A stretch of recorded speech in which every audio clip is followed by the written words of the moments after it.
We're going to start with this. In the middle of a White House shakeup, President Trump is significantly shifting U.S. policy on the Middle East.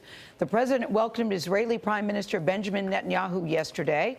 Mr. Trump said any Israeli-Palestinian peace deal is okay with him, even if it leaves the Palestinians without a country of their own. The meeting took place at a stressful moment for the White House. The president needs to find a new labor secretary nominee and is still working to replace his former national security advisor, General Michael Flynn. Margaret Brennan is at the White House. Margaret, good morning. Good morning. Well, American presidents typically set the global agenda for foreign policy, but diplomats tell me President Trump's is still very vague. One clear priority he has is a broad Mideast peace deal, but some of his own public statements may complicate that.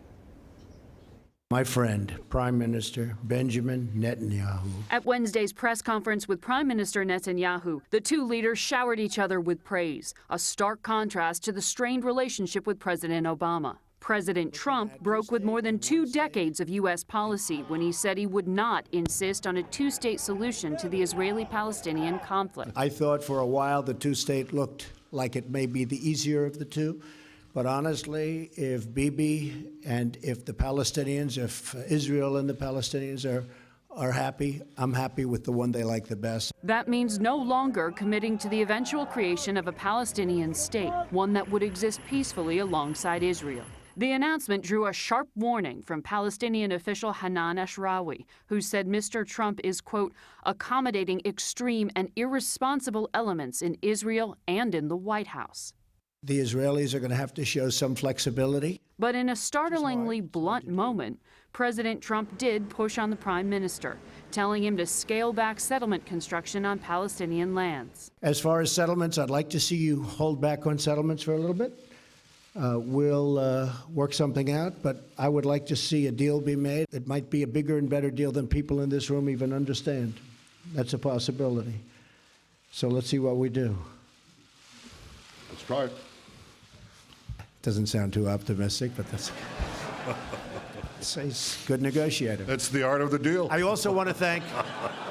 Noticeably absent from President Trump's side was National Security Advisor Michael Flynn. Mr. Trump had asked him to resign 2 days ago, but publicly blamed the media and intelligence community for his ouster. I think it's very, very unfair what's happened to General Flynn, the way he was treated, and the documents and papers that were illegally, I stress that, illegally leaked. Now, President Trump just tweeted about this, saying leaking and even illegal classified leaking has been a big problem in Washington for years.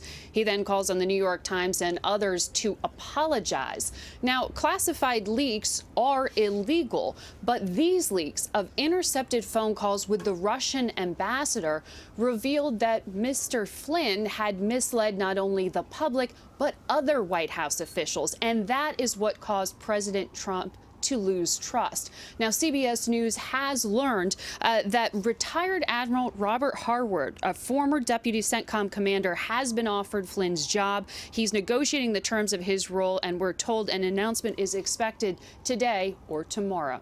Anthony? Margaret, thank you very much.